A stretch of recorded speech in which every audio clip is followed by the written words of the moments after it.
Confirm mga kababayan, yung sobrang pagmamahal nga mga kababayan ni Inday sa confidential funds ang naglubog sa kumunoy sa kanya.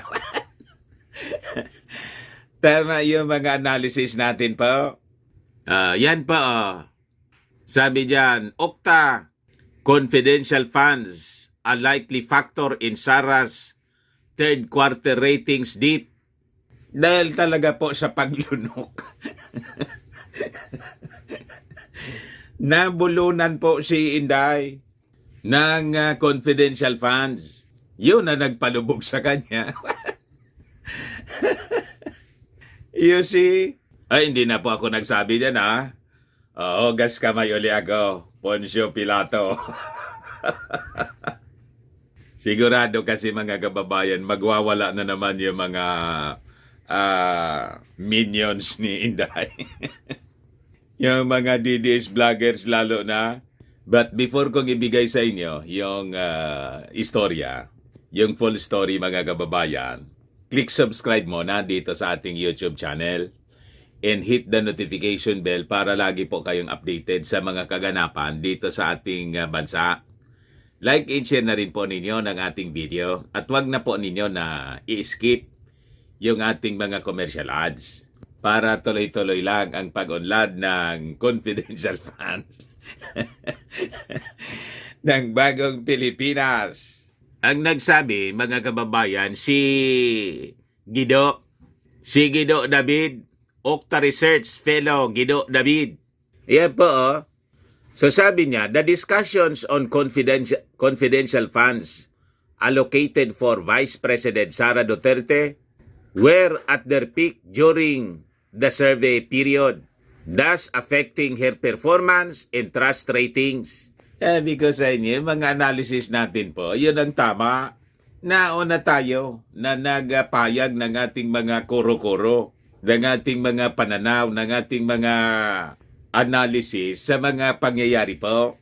O ngayon, kinonfirm lang ng mismong Okta Research Fellow.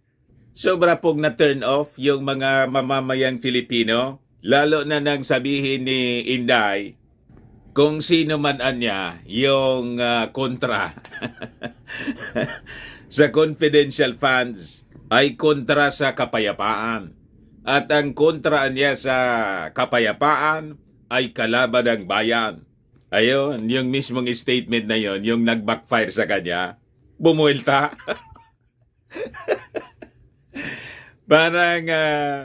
Parang shotgun, mga kababayan, na nag-backfire sa kanya. Yan pa, sabi rito, ito yung panahon na nagkaroon ng deliberasyon about the confidential funds. Okta Research Fellow Dr. David Guido says Vice President Sara Duterte's ratings dropped in the third quarter tugo ng Masa National Survey may be linked to the deliberation on confidential funds at the time.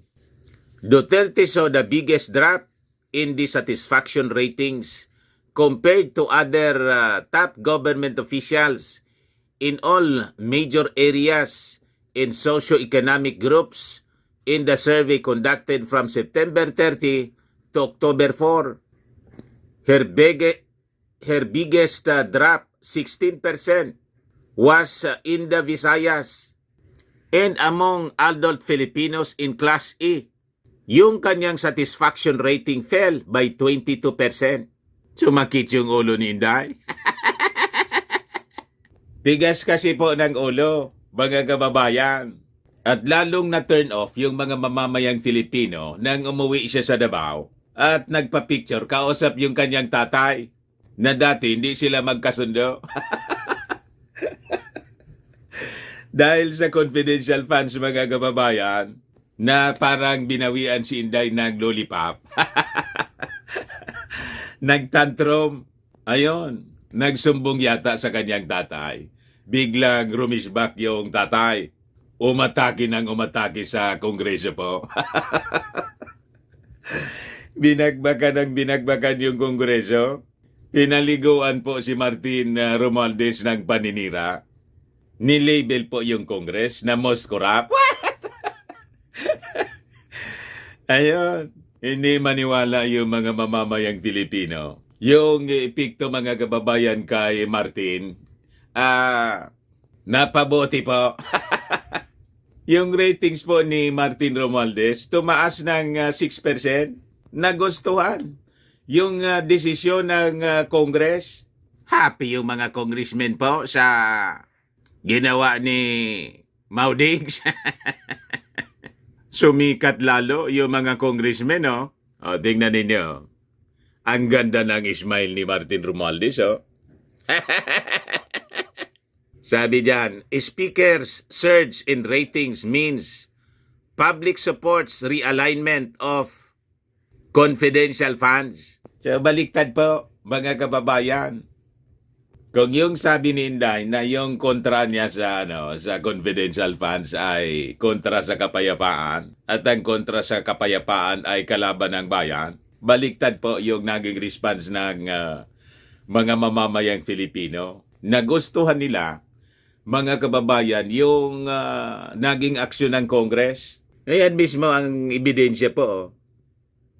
So sabi ni House Deputy Speaker Aurelio Dong Gonzales Jr., the surge niya in the House Speaker Martin Romualdez trust and performance ratings means that the public supports realigning confidential and intelligence funds to security agencies. Suportadoan niya ng publiko.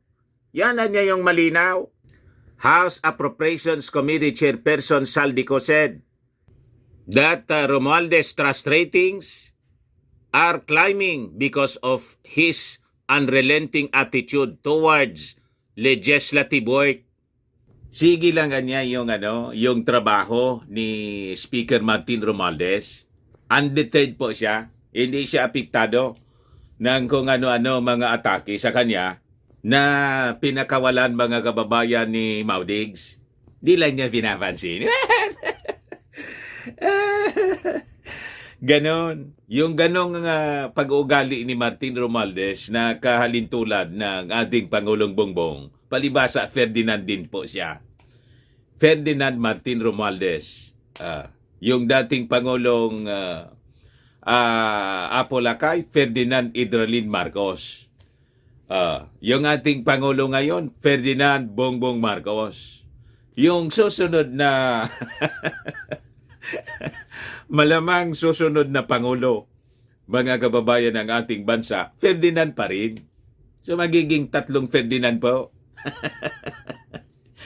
Ferdinand Martin Romualdez. Kaya galit na galit po si Maudigs kasi nakikita niya na walang tsansa, mga kababayan, yung kanyang anak. Di ba? Paano ba naman napakalayo pa yung 2028 elections? Politika na agad. Imbes yung trabaho muna bilang DepEd Secretary. Hindi pa nga naayos yung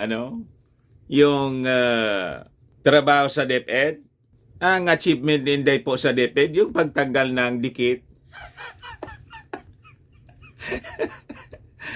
Yung mga nakadikit na mga posters, visual aids, kung alin pa yung importante na kailangan ng mga mag-aaral at kailangan ng mga teachers para matuto yung mga bata at madaling maalala nila yung kanilang mga lessons, yun pa yung pinatanggal ni Inday.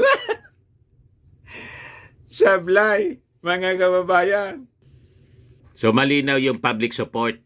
He pointed to the recently passed 5.7 trillion pesos national budget for 2024 in the ongoing work on the Marcos administration's priority bills as examples of the Speaker's commitment to getting things done. Yan po si Martin. Sige lang ang trabaho. Hindi niya pinapatulan yung mga parinig, yung mga attacks, mga kababayan ni Inday at saka ng kanyang tatay. Kasi bakit mo naman papatulan yung mga ganong bagay? Di ba?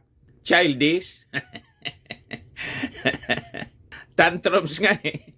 Nagtantrums yung mag-ama. Ngayon, sabi naman po ni House Agriculture Committee Chairperson Mark Enverga, he was buoyed by the latest survey results, reiterated the House Representatives' commitment to improving Filipinos' lives by ensuring the stability of prices for crucial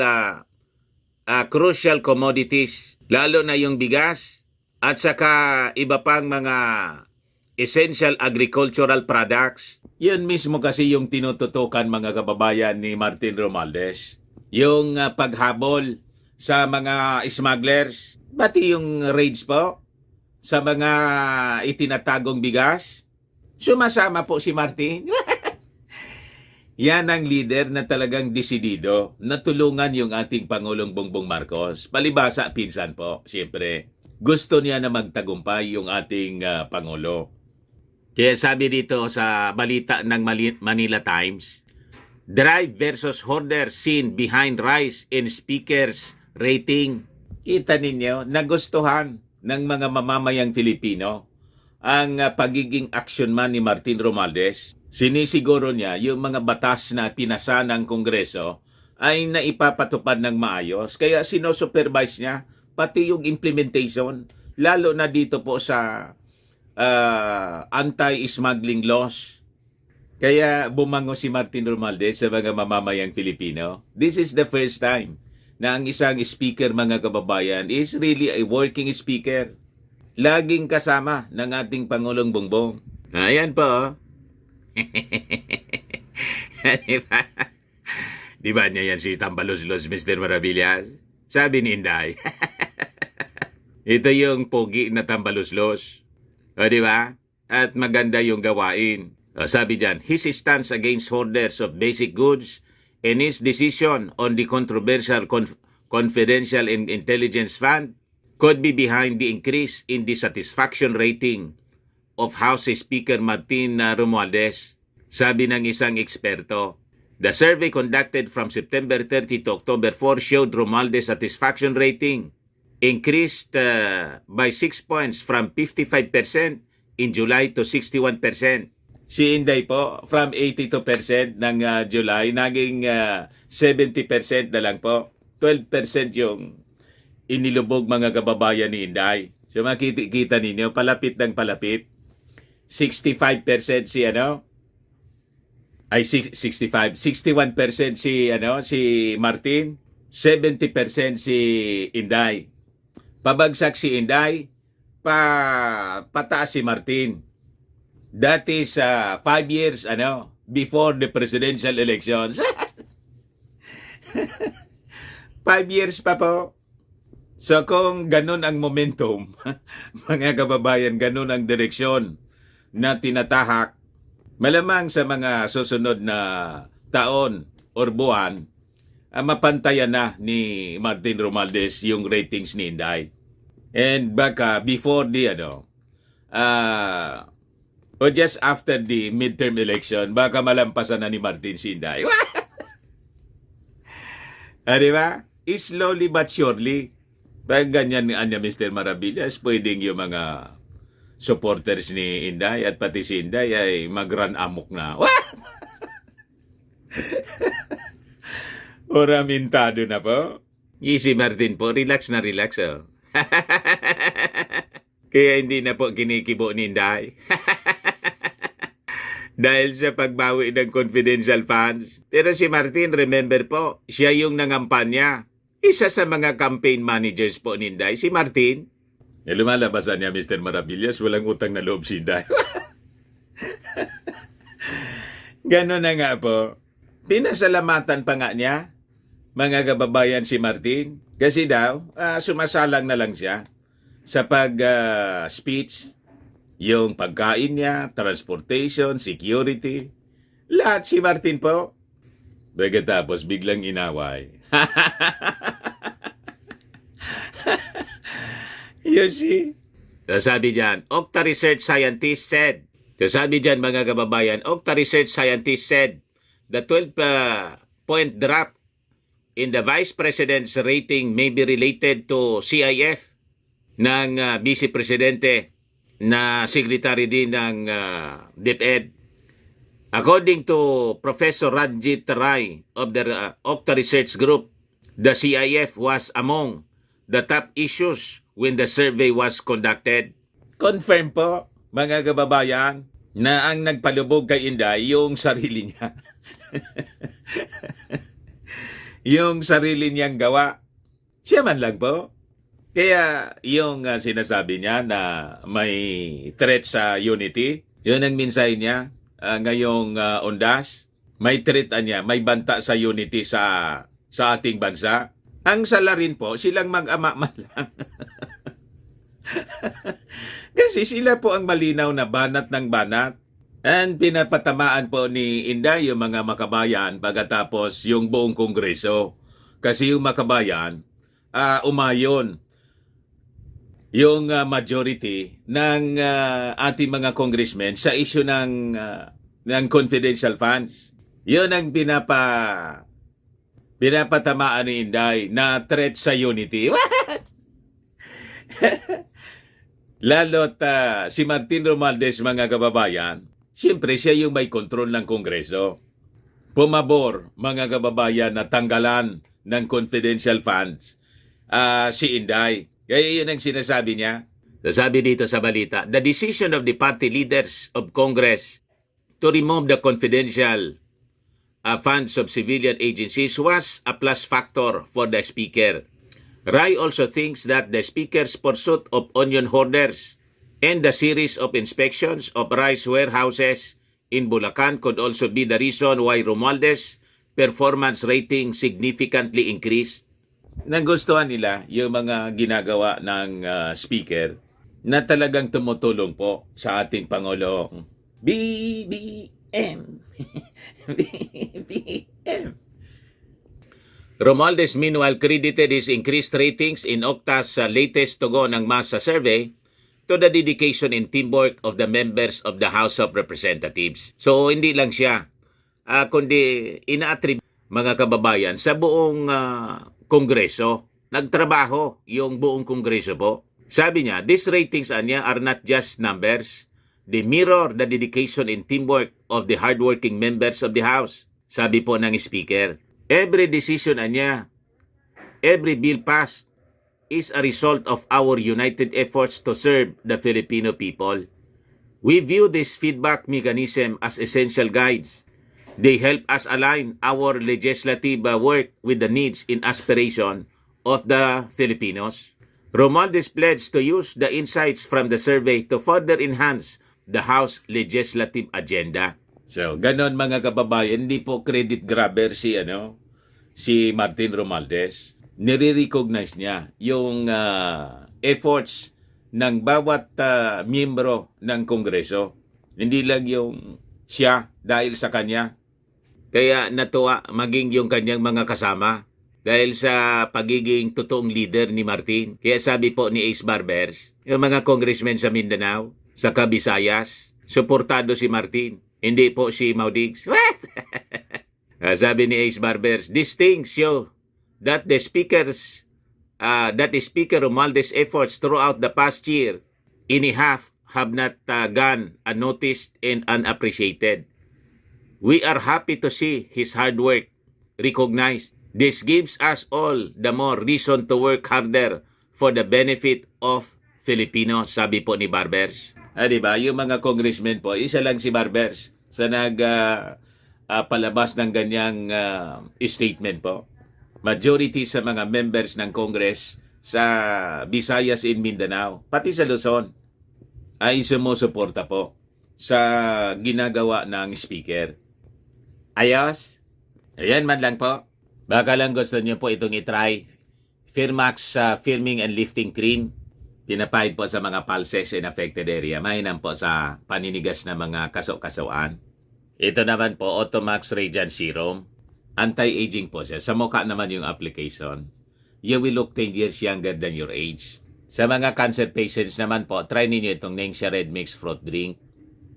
Hindi man po siya gamot, food supplement siya. Kaya lang, gawa siya mga kababayan sa goji berry. Yung goji berry may anti-cancer properties. Yung mga inquiries po ninyo, dumiretso na lang kayo sa aming messenger sa Facebook para masagot namin agad. Saka yung mga taga rito sa amin po, Imbitado namin kayo na mag-gym sa Colossal Fitness Gym. Yan po. Matatagpuan po sa third floor ng Security Bank Building, Lanco Business Park, Legazpi City. Yan pong roof deck kasama sa occupied po namin. Kaya kami yung pinakang malaking gym dito po sa Albay. Yan po, lagi ng matao sa gym namin po. Yan po, napakalinis po ng aming gym. Yan po yung aming mga members. Kasama siyempre si Mrs. Yan po ang may-ari, yung anak ko, si Gilon. Yan, pati mga estudyante po, nagkahilig na ng mag-gym. So, for inquiries po, just look for Gilon Maravillas. Contact number niya, 0966-802-0949. Ayos. Ako po si Dante Maravillas. Bye-bye po. God bless.